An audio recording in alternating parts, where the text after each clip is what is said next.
जुखाम जैसे कि एक आम समस्या है और ये अधिकतर लोगों को हो जाता है। जैसे कि हमारा शरीर वात पित्त कफ से बना है और किसी को कफ का रोग होता है, किसी को पित्त का और किसी को वात का। जिन्हें वात का रोग होता है उन्हें 80 प्रकार के रोग हो जाते हैं और अगर किसी का पित्त बिगड़ता है तो उसे 50 प्रकार के रोग आते हैं और किसी का कफ बिगड़ता है तो 28 प्रकार के। सबसे कम रोग जो है वो कफ के कारण आते हैं।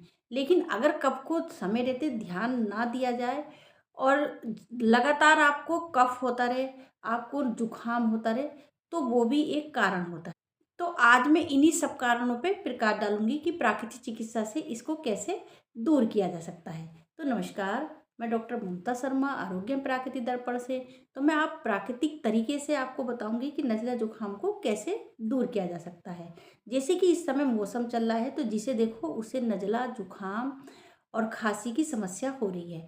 तो इसीलिए मैंने सोचा कि इस टॉपिक पर वीडियो बनाई जाए ताकि लोगों को राहत मिल सके। तो स्टार्ट करती हूँ वीडियो।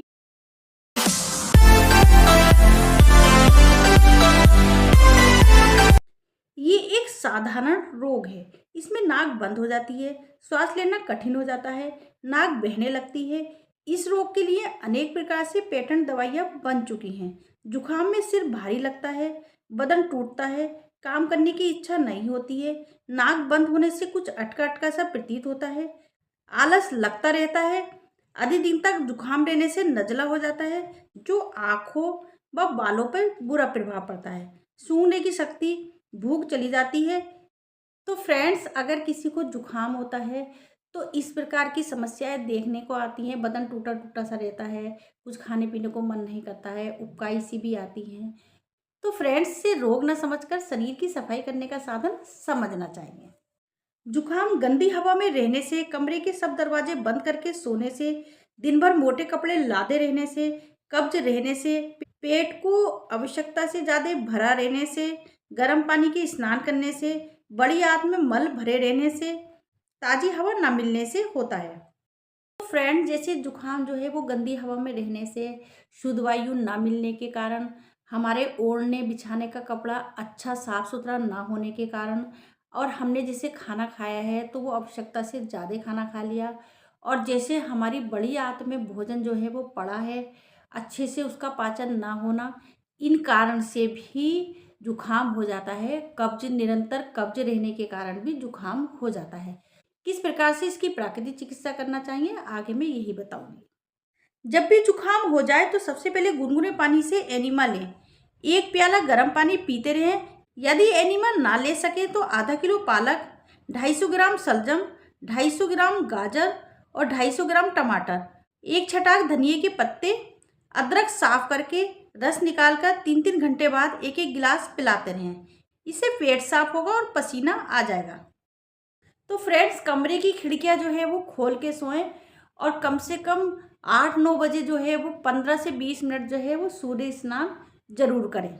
सोते समय गर्म पानी से पैरों का स्नान लें। सोते समय गर्म पानी में अपने पैरों को डालें। दिन में 2 से 3 बार 1-1 घंटे बाद छाती पर लपेट करें। सुबह उठकर कुंजल क्रिया करें। गुनगुने पानी में नमक डालकर जल नेति करें और जुकाम बिल्कुल ठीक हो जाएगा।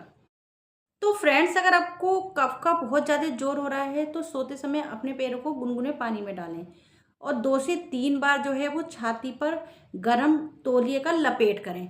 जैसे कि हम एक तौलिया ले लें, जैसे कि फ्रेंड्स एक तौलिया ले लें और इससे अच्छे से गुनगुने पानी में भिगो लें और भिगोकर इसे अच्छे से निचोड़ लें और निचोड़ने के बाद जो है वो इसे इस तरीके से तय कर लें और फिर तय करके इसे सीने पर लपेट कर दें और फिर दोबारा से फिर पानी में भिगोएं और फिर लपेट करें। तो कम से कम 2-3 बार इस तरीके से लपेट करें तो काफ़ी आराम होगा और कफ की समस्या खत्म होगी। फ्रेंड्स, सुबह सुबह उठकर जो है वो कुंजल क्रिया करें। जैसे कि हम ब्रश वगैरह अच्छे से कर लेते हैं और उसके बाद 2 उंगली को मुख में डालकर ऐसे जीभ को निकालकर जितनी अंदर हमारी उंगलियां जा सकती है उतने अंदर 2-3 बार इस तरीके से मसाज करेंगे। तो हमें ऐसे करने से हमें उल्टी भी आ सकती है और जो हमारे सीने पर जमा हुआ कफ है वो निकल जाएगा। और सुबह सुबह जो है वो हम जल नेति भी कर सकते हैं, उसमें हल्का सा नमक डाल के जल नेति कर सकते हैं। पहले जो है वो कुंजल क्रिया करेंगे और उसके बाद जल नेति करेंगे। तो जल नेति के लिए जो है वो उसमें जल ले लेंगे, और अगर जैसे सर्दियों का मौसम है तो हल्का गुनगुना लेंगे, जैसे कि अपने हाथ पे डाल के चेक कर लेंगे। अगर आपको बर्दाश्त हो रहा है तो इतना ही गर्म पानी लेंगे, और जैसे कि गर्मी का मौसम है तो ताज़ा पानी ले सकते हैं, और उसमें हल्का सा सेंधा नमक डाल के, और इस तरीके से पहले बाय से करेंगे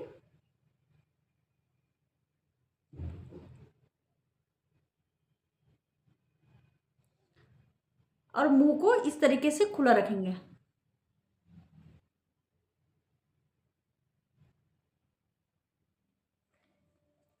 और फिर दाएं से करें।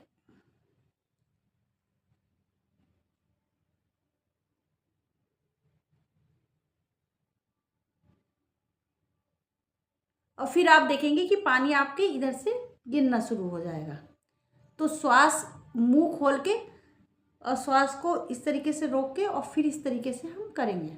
यदि जुखाम का जोर ज़्यादा है और नाक बंद हो गई है तो नाक से भाप लें। सोते समय नाक में सरसों का तेल डालें, या साथ साथ 1-2 दिन का उपवास करें। दूध, दही, तेल, घी से बनी वस्तुएं कदापि ना खाएं। यदि जुखाम से पीड़ित मनुष्य अंग्रेजी दवाइयों के सेवन से इसे दबाते रहेंगे तो जुखाम बिगड़कर निमोनिया, दमा आदि हो सकता है। अगर आपको जुखाम का जोर ज़्यादा है और आपकी नाक बिल्कुल बंद हो गई है तो उसमें 2 बूंद जो है वो सरसों के तेल का प्रयोग करें। यह ज्योतिषमती तेल आता है, वो भी आप प्रयोग कर सकते हैं। उसके रिजल्ट बहुत अच्छे हैं और वो हमारे वात और कफ को जो है वो संतुलित करता है।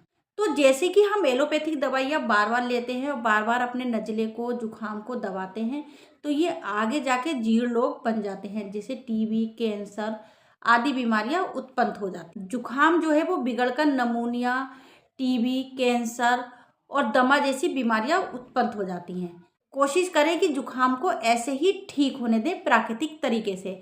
तो इसके लिए आप जोशीना का प्रयोग कर सकते हैं। जोशीना का काढ़ा भी आता है, उसे भी आप प्रयोग कर सकते हैं। तो आपका नज़ला कुछ ही दिनों में ठीक हो जाएगा। मैंने पहले ही बताया है कि जुखाम जो है वो हमारे शरीर की शोधन की क्रिया है, अतः हमारे शरीर में जो रोग उत्पन्न हो जाते हैं उनको निकालने के लिए कफ होता है। तो अगर हम ऐसे ही ठीक कर लेते हैं, अपना खाना पीना हल्का कर लेते हैं, सुपच्चे कर लेते हैं और 1-2 दिन का उपवास रख लेते हैं, तो ये धीरे धीरे खत्म होने लगता है। तो आई होप आपको ये वीडियो समझ में आ गई होगी। मिलती हूँ नेक्स्ट टॉपिक के साथ। जब तक कि स्वस्थ रहिएगा, निरोग रहिएगा। सभी को नमस्कार।